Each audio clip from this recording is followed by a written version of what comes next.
Sa ulo ng ating mga nagbabagang balita. Mukhang muling isinasaalang-alang ng kagawaran ng tanggulang pambansa ng Pilipinas ang posibilidad ng muling pagbubukas ng pakikipagtulungan at potensyal na pagkuha ng mga kagamitang militar mula sa kilalang Indonesianong tagagawa ng armas na PT Pindad bilang bahagi ng mas malawak na hakbang ng bansa upang palawakin ang hanay ng mga defense partners at tiyakin ang mas matatag, maasahan, at pangmatagalang modernisasyon ng sandatahang lakas ng Pilipinas.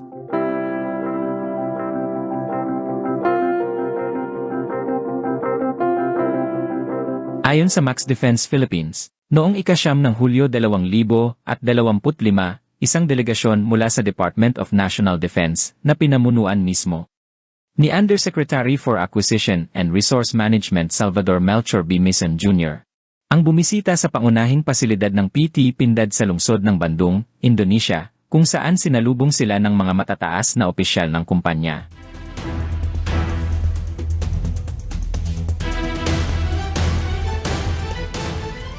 Ang nasabing pagbisita ay isinagawa bilang bahagi ng patuloy na inisyatiba ng Department of National Defense na palalimin ang bilateral na ugnayan sa mga karatig bansa sa rehiyon at tuklasin ang mga bagong oportunidad para sa estratehikong kooperasyon sa larangan ng depensa, lalo na yaong tumutugma sa layunin ng bansa na paigtingin ang Self-Reliant Defense Posture Program. Sa nasabing okasyon, personal na nasaksihan ng delegasyon mula sa Pilipinas ang isang parada ng mga kagamitang militar na sariling gawa ng PT Pindad. Kabilang na ang mga makabagong kagamitan tulad ng Harimaw o Tiger medium tank, isang produktong resulta ng kolaborasyon sa pagitan ng Indonesia at ng kumpanyang Turkish na FNSS. Gayon din ang Ranpur Anoa 2, 6x6 Armored Personnel Carrier. Ranpur Komodo, 4x4 Armored Tactical Vehicle. Rantis Tiger, MF1. At Ranops Tiger, MF3 Tactical Vehicles. Bukod pa rito, nagkaroon din si Undersecretary Mison ng personal na karanasan. Nasubukan ang DMRS PM-1, isa sa mga sniper rifles na gawa ng PT Pindad na nagpapakita ng mataas na kalidad at katumpakan ng kanilang mga produktong sandata.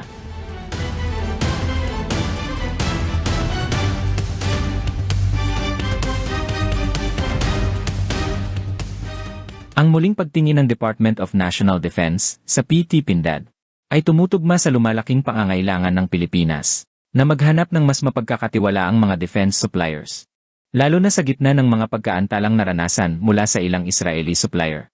Kaugnay ng mga proyekto tulad ng light tank sa Brah Ascod at Wheeled APC Garani 6x6 acquisition projects.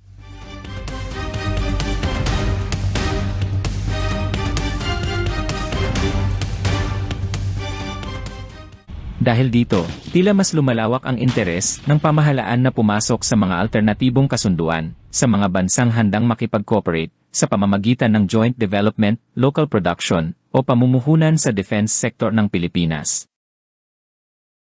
Ang PT Pindad, na itinuturing na isa sa mga haligi ng defense industry sa Timog Silangang Asya, ay may kakayahang gumawa ng malawak na hanay ng kagamitan mula sa mga maliit na armas gaya ng pistola at submachine guns, hanggang sa mga precision weapons tulad ng sniper rifles, gayon din ng mga bala para sa mortar at artillerya, mga aerial drop bombs, at iba't ibang uri ng armored at tactical vehicles.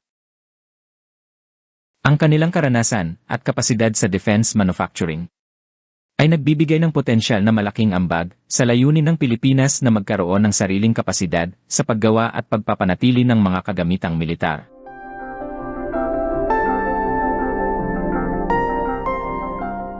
Ayon sa isang ulat ilang taon na ang nakalilipas, ipinahayag ng PT Pindad ang kanilang kahandaang makipag-ugnayan at makipagtulungan. Hindi lamang sa government arsenal ng Department of National Defense, kundi maging sa mga pribadong kumpanyang Pilipino bilang bahagi ng posibleng pagbuo ng joint ventures na maaaring makatulong sa paglago ng lokal na defense industry ng bansa. Ang ganitong uri ng bukas na kooperasyon ay lubhang makakatulong sa pagsusulong ng mas matibay, mas makabayan, at mas sustainableng industriyang pangdepensa ng Pilipinas.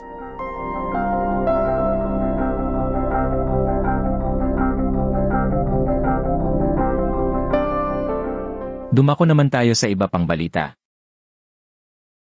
Bilang bahagi ng bagong estratehiya sa procurement ng Philippine Army, isinusulong ngayon ang paggamit ng pondo mula sa capital outlay ng kanilang taunang operating budget upang makabili ng mga pangunahing kagamitan na hindi na kailangang hintayin pang maaprubahan sa ilalim ng mas mabagal na proseso ng Armed Forces of the Philippines Modernization Program.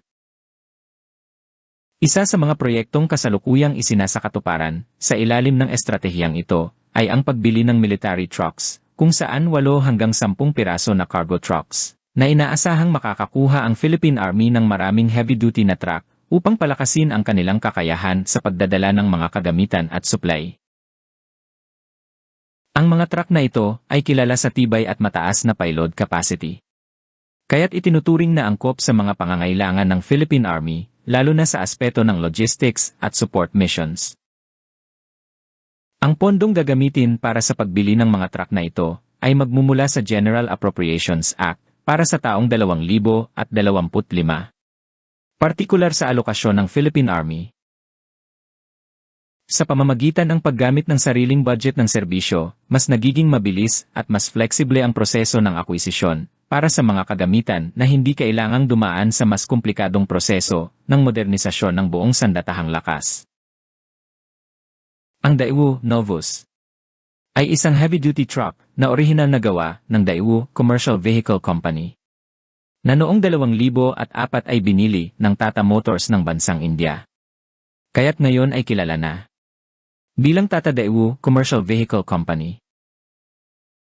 Ang modelong ito ay isinasaalang-alang ng supplier bilang pangunahing produkto na kanilang iniaalok sa mga sangay ng Armed Forces of the Philippines at naglalayong palitan o punan ang pangangailangan para sa mas matibay at mas malalaking truck. Kung ikukumpara, ang Daewoo Novus ay mas mabigat at may mas mataas na kapasidad sa pagkarga kaysa sa mga kasalukuyang ginagamit ng Philippine Army, tulad ng South Korean Kia KM500.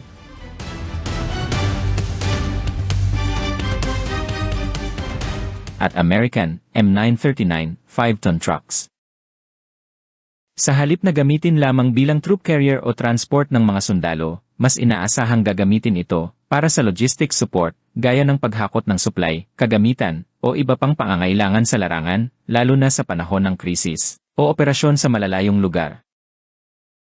Hindi na rin ito ang unang pagkakataon na bumili ang Philippine Army ng Daewoo Novus trucks. Sa katunayan, mayroon na silang ilang unit ng truck na ito sa wrecker configuration, mga truck na idinisenyo upang mag-alis o magsalba ng nasirang sasakyan sa operasyon. Ang mga ito ay nakuha rin sa pamamagitan ng parehong estratehiya ng paggamit ng taunang operating budget na nagpakita ng pagiging epektibo at epesyente ng ganitong uri ng procurement scheme. Sa kabuuan, ang hakbang na ito ng Philippine Army ay nagpapakita ng kanilang determinasyong palakasin ang kanilang kakayahan sa logistics at mobilization gamit ang mas praktikal at agarang solusyon kasabay ng masinop na paggamit ng kanilang budget sa gitna ng lumalawak na pangangailangan para sa modernisasyon ng militar sa harap ng mga hamong pansiguridad sa rehiyon.